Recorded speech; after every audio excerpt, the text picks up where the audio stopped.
പ്രോജക്റ്റുകൾ. എന്താണ് ഒരു പ്രോജക്റ്റ്? ആസൂത്രണം ചെയ്ത് നടപ്പിലാക്കാൻ കഴിയുന്ന പദ്ധതികളാണ് പ്രോജക്റ്റുകൾ.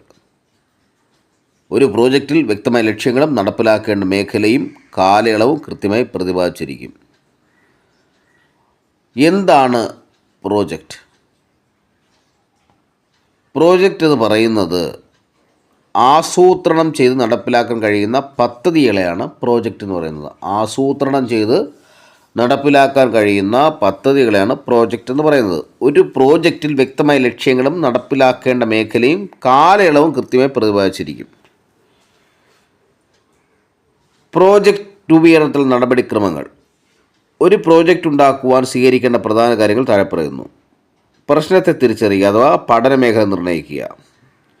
ഒരു പ്രോജക്റ്റ് നിർമ്മിക്കുവാൻ ആദ്യമായി എന്താണ് പഠിക്കാൻ ഉദ്ദേശിക്കുന്നത് എന്നതിനെക്കുറിച്ച് വ്യക്തമായ ധാരണ ഉണ്ടാകണം. പ്രോജക്റ്റിൻ്റെ ലക്ഷ്യം വ്യക്തമായി നിർവചിച്ചിരിക്കണം. 2. പഠന ഗ്രൂപ്പിനെ തിരഞ്ഞെടുക്കൽ.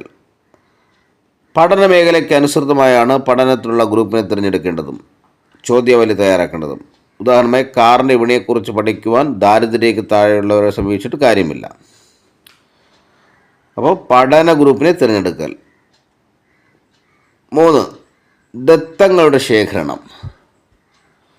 ദത്തങ്ങളുടെ ശേഖരണത്തിന് പല മാർഗങ്ങളുണ്ട്. നടത്താൻ ഉദ്ദേശിക്കുന്ന സർവേയുടെ ലക്ഷ്യത്തിനനുസൃതമായി പ്രാഥമിക ദത്തമെന്നോ ദ്വിതീയ ദത്തമെന്നോ വേണ്ടതെന്ന് തീരുമാനിക്കുക. പ്രാഥമിക ദത്തത്തെയാണ് ഉദ്ദേശിക്കുന്നത്. ദത്തം ശേഖരിക്കാൻ താഴെ പറഞ്ഞ രീതികൾ അവലംബിക്കുക. ചോദ്യാവലി, വ്യക്തിപരമായ അഭിമുഖം, പോസ്റ്റൽ സർവേ, ടെലിഫോൺ വഴിയുള്ള വിവരശേഖരണം.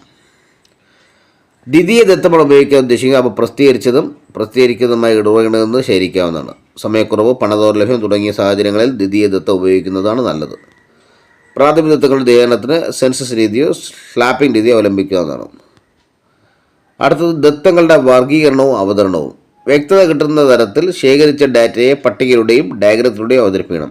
ബാർ ഡയഗ്രാം, പൈ ഡയഗ്രാം മുതലായവ ഇതിനായി ഉപയോഗിക്കാം. അടുത്തത് അപഗ്രഥനവും വ്യാഖ്യാനവും. ദത്തങ്ങളെ വിശകലനം ചെയ്യാൻ വളരെയധികം സങ്കേതങ്ങളുണ്ട്.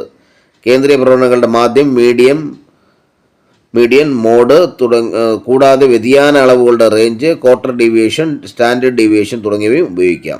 ഇതിനു പുറമെ ചരങ്ങൾ തമ്മിലുള്ള ബന്ധം മനസ്സിലാക്കുവാൻ സഹഗന്ധവും ഉപയോഗിക്കാം. അവസാനത്താണ് ഉപസംഗ്രഹം. പ്രോജക്റ്റിൻ്റെ അവസാന നടപടി ഫലങ്ങളുടെ അപഗ്രഹത്തിന് ശേഷം അർത്ഥവത്തായ ഉപസംഹാരത്തിൽ എത്തിച്ചേരുക എന്നതാണ്. പഠന വിഷയത്തിൻ്റെ ഭാവി കാര്യങ്ങളെക്കുറിച്ച് നിർദ്ദേശങ്ങളും പ്രവചനങ്ങളും തയ്യാറാക്കാവുന്നതാണ്. ഇതൊക്കെയാണ്. അപ്പോൾ ഒരു പ്രോജക്റ്റ് രൂപീകരണത്തിൽ നടപടിക്രമങ്ങൾ. ഒന്നാമത്തത് പഠന മേഖല നിർണ്ണയിക്കുക. അതായത് പ്രശ്നത്തെ തിരിച്ചറിഞ്ഞുകൊണ്ട് പഠന മേഖല നിർണ്ണയിക്കുക. രണ്ടാമത്തത് പഠന ഗ്രൂപ്പിനെ തിരഞ്ഞെടുക്കുക. മൂന്നാമത്തത് ദത്തങ്ങളുടെ ശേഖരണം. ദത്തങ്ങളുടെ ശേഖരണം 2 ഉണ്ട്. പ്രാഥമിക ദത്തവും ദ്വിതീയ ദത്തവും. മൂന്നാമത്തത് ദത്തങ്ങളുടെ വർഗീകരണവും അവതരണവും. നാലാമത്തത് അപഗ്രഥനവും വ്യാഖ്യാനവും. അവസാനം അതിനൊരു കൺക്ലൂഡിംഗ് പോയിന്റിലെത്തുക, ഉപസംഹാരം. അപ്പോൾ എന്താണ് പ്രോജക്റ്റ്?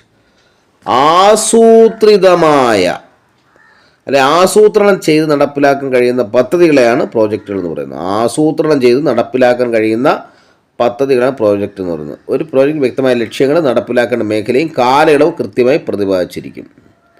എന്തൊക്കെയാണ് പ്രോജക്റ്റിൽ രൂപീകരണത്തിൽ നടപടിക്രമങ്ങൾ? 1. പ്രശ്നത്തെ തിരിച്ചറിയുക അല്ലെങ്കിൽ പഠന മേഖല നിർണ്ണയിക്കുക. 2. പഠന ഗ്രൂപ്പിനെ തിരഞ്ഞെടുക്കുക. 3. ദത്തങ്ങളുടെ ശേഖരണം. ദത്തങ്ങളുടെ ശേഖരണം 2 ഉണ്ട്. 1 പ്രാഥമിക ദത്തവും 2 ദ്വിതീയ ദത്തവും. അത് കഴിഞ്ഞ് ദത്തങ്ങളുടെ വർഗീകരണവും അവതരണവും. അത് കഴിഞ്ഞ് അപഗ്രഥനം, വ്യാഖ്യാനം. അവസാനം അതിനൊരു കൺക്ലൂഡിംഗ് പോയിന്റ്, ഉപസംഹാരം. ഇതാണ് പ്രോജക്റ്റ്. അപ്പോൾ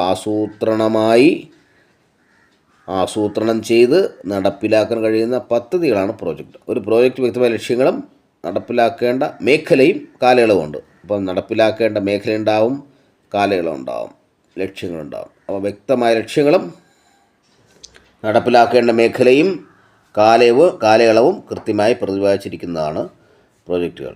പ്രോജക്റ്റ് എന്ന് പറഞ്ഞാൽ ആസൂത്രണം ചെയ്ത് നടപ്പിലാക്കാൻ കഴിയുന്ന പദ്ധതികളെയാണ് പ്രോജക്റ്റുകൾ എന്ന് പറയുന്നത്.